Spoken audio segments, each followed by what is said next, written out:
Hello, everyone, and welcome to this episode of Ignition Time. I have a question for you. As a result of this massive $1.9 trillion American rescue plan, are we looking at a permanent expansion of the social safety net in our country?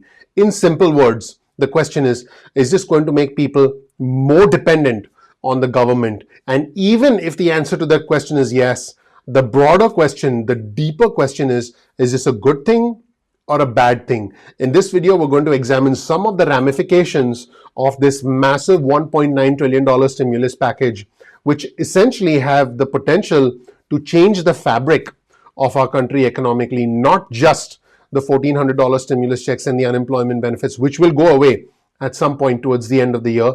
But is this going to create a sense of dependence on the government? And even if so, is this a bad thing? The truth is, there is no right or wrong answer. This is not a black and white situation. There are many shades of gray in this situation. On your screen, you see the headline of an article published by the Associated Press. This stimulus plan could permanently alter the social safety net. Here's a quote from Ellen Wallinger, who's a legal director for the Food Research and Action Center, which is a food security advocacy group.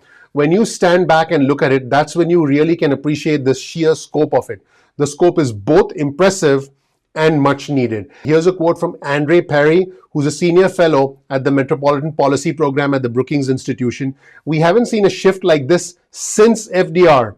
It's saying families are too big to fail, children are too big to fail, the elderly are too big to fail. It's a recognition that the social safety net is not working and was not working prior to the pandemic. For me, folks, this is a subject that is close to my heart because I've been able to escape the cycle of poverty that you see on your screen. It's very difficult for our fellow Americans to escape the cycle of poverty. And once you can escape it, there's really no looking back.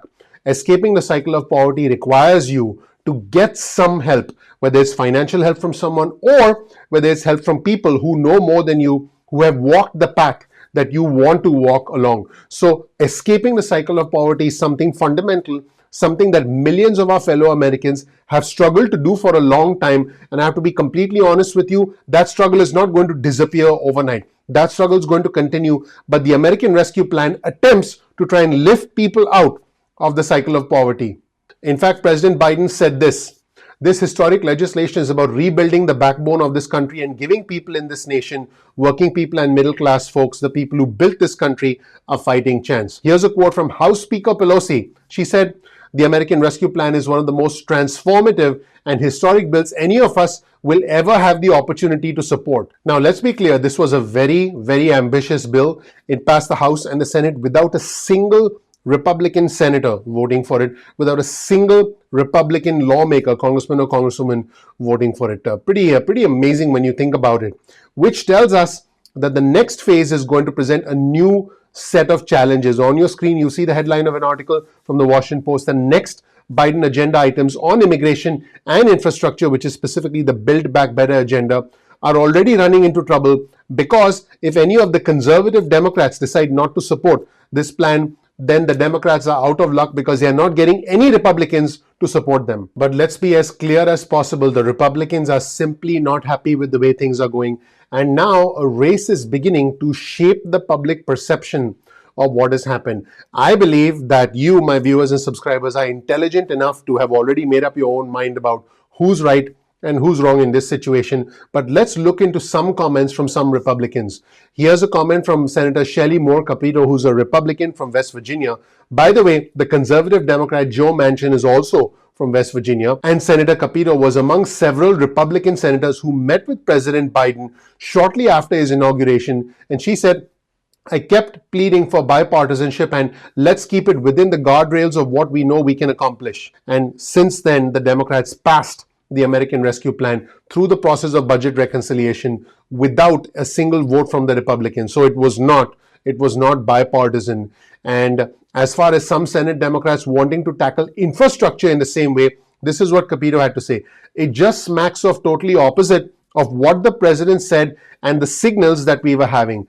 Basically, the senator saying, hey, President Biden gave us certain signals, said certain things publicly, but now what is happening is the exact opposite because the Democrats are saying, we're just going to do it alone. And the reason this is very important is this is going to impact what happens later in the year and what happens next in the economic recovery of our country. Now remember, this channel, the Ignition Time channel, is about the country, it's about the economy, and it's about your money. Therefore, this particular article that I'm about to show you is very important. Here's a headline of an article on your screen from the New York Times. The fight is on to define the pandemic aid bill. Now, Democrats have embraced the scope and the cost of this entire stimulus as saying it's necessary. We're going to send out checks. We're going to extend unemployment benefits. And Republicans are basically going to have to make an argument about why this is bad. In fact, the Senate Minority Leader, Mitch McConnell, was specifically asked, hey, what do you have to tell people about this, people who support it? He actually said that people don't know what's in the bill. I mean, I don't know if the Senate Minority Leader, Mitch McConnell, thinks that the American people are stupid, and I know that's a very strong word to use, but come on, we can read, we have access to the bill. You know, there's nerds like me on YouTube and on television networks that actually cover what's in the bill. I think the American people are pretty smart and know what's going on and who's on their side and who's not. Here's another comment on your screen from the Senate Minority Leader Mitch McConnell. We're on our way out of this. We are about to have a boom. And if we do have a boom, it will have absolutely nothing to do with this $1.9 trillion. So I have a question for you. Are we on our way out of this? Are we about to have a boom? Your economy, your specific job situation, your specific financial needs are quite different, I believe, from what the Senate Minority Leader Mitch McConnell is saying, because there is no one-size-fits-all approach. Now, Lindsey Graham, who's the colorful Republican senator from South Carolina, he, by the way, is a top Republican on the Budget Committee, so he knows a thing or two about money. He says this is a race for branding. There are some policy choices in the bill unrelated to the pandemic that I think are going to be problematic for our Democratic colleagues in the states that matter. He's making this about politics. In fact, Lindsey Graham said that the $1,400 stimulus checks will be a sugar high. For the American people. Yeah, he said the $1,400 stimulus checks will be a sugar high. I personally think that's extremely disrespectful, and that's treating the American people as children. Let me know what you think in the comment section below. Let's move on to another quote, this time from Congressman Tim Rice, who's a Republican from South Carolina, the same state as Senator Lindsey Graham. I mean, it's certainly good politics to say, hey, we're going to hand you a check for $1,400. What they don't talk about is what this bill costs. And finally, here's a comment from Senator John Barrasso, who's a Republican from Wyoming. He's the chamber's number 3 Republican after the Senate Minority Leader Mitch McConnell and after John Thune. He said you're going to see gas prices go up, interest rates go up, mortgage rates going up, car loans going up, prices at the grocery store going up. People are going to be bothered. This is a very interesting approach from a politician talking about fear in the future in order to criticize a solution for today. Now, I want you to think about this for a second. Politics is about timing, it's about opportunity, it's about tribalism, and it's about perception. Right now, the Republicans are saying, oh my God, we're spending so much, we need to criticize this. That's where the timing and opportunity comes in. As far as the tribalism goes, they're going to say, hey, we're conservative, we're responsible. The Democrats are irresponsible. And as far as perception is concerned, they're saying, oh, all the fear mongering, there's going to be a lot of inflation in the future. Right now, it's raining money.